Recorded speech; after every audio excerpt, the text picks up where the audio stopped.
नीति ने सुरुचि के अमंगल की कोई बात नहीं कही, उसके प्रति भड़काया नहीं, क्योंकि मेरा पुत्र कहीं इसका संस्कार न बिगड़ जाए।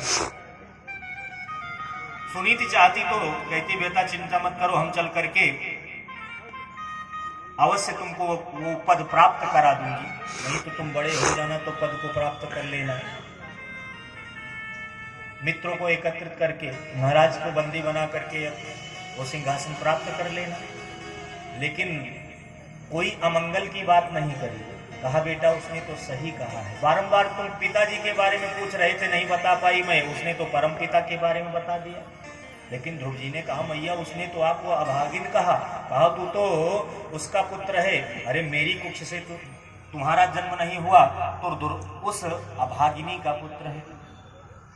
तो सुनीत ने कहा मैं अभागिनी ही तो हूं, क्योंकि यदि मैं अभागिनी ना होती तो मैं तुम्हारे पिता के पास ले चलती और तुमको वो अपनी गोदी से न उतारते। और मैं पतिदेव से बाहर हूं तो इससे बड़ा दुर्भाग्य क्या है। इसलिए जाओ भगवान को प्राप्त करो। बड़ा लंबा संवाद हुआ। ध्रुव जी महाराज अवाक रह गए कि एक एक वचन का अनुमोदन कर रही है। कहा जाओ बेटा ईश्वर को प्राप्त करो। कहा कहाँ मिलेंगे। कहा उनका नाम है विष्णु, जो एक एक कण में बसे हुए हैं। देवेप्ति व्याप्नोति सकलम जगत इति विष्णु, जो सर्वत्र व्याप है। ईशावास्यमिदं सर्वम यत्किंचित जगत्याम जगत। ऐसे प्रभु हैं, सर्वत्र व्याप्त हैं, कहीं भी मिल जाएंगे। पहले जाओ जंगल। ध्रुव जी महाराज आज्ञा लेकर के चल गए।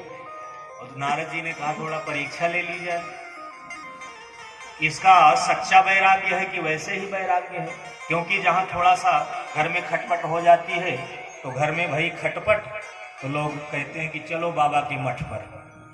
वो बाबा जी ने कुछ काम बता दिया, बाबा ने बताया काम, तो अपने रमते राम तो चल पड़ते हैं। कुछ लोग तो जैसे घर से बाहर गए तो तुरंत पौत्र का स्मरण हो जाता है कि छोटा बच्चा है, चलो जब बड़ा हो जाएगा तो हम लोग आकर के भजन करेंगे, तो पुनः वापस हो जाते हैं। तो क्या इसका भी उसी तरह वैराग्य है। परीक्षा ली जाए। नारद जी आए और नारद जी को देख करके साष्टांग दंडवत किया।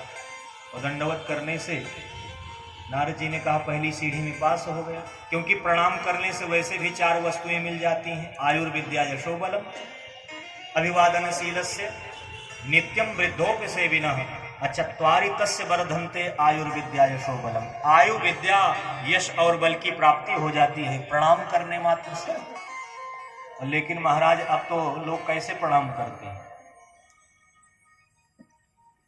लोग प्रणाम करते हैं तो घुटने के ऊपर, महाराज दंडवत। लेकिन प्रणाम करने की ये स्थिति नहीं है। प्रणाम करने का भी नियम है। कुछ लोग रास्ते में जाते वक्त ऐसे प्रणाम करते हैं, महाराज दंडवत। लेकिन प्रणाम करने का, अरे हाथ जोड़ करके आप प्रणाम करोगे तब भी प्रणाम मान लिया जाएगा। लेकिन वास्तविक जो प्रणाम है, और एक हाथ से तो जो प्रणाम करता है शास्त्र कहते हैं उसका सारा पुण्य चला जाता है। इसलिए सदा सर्वदा दोनों हाथ से प्रणाम करना चाहिए।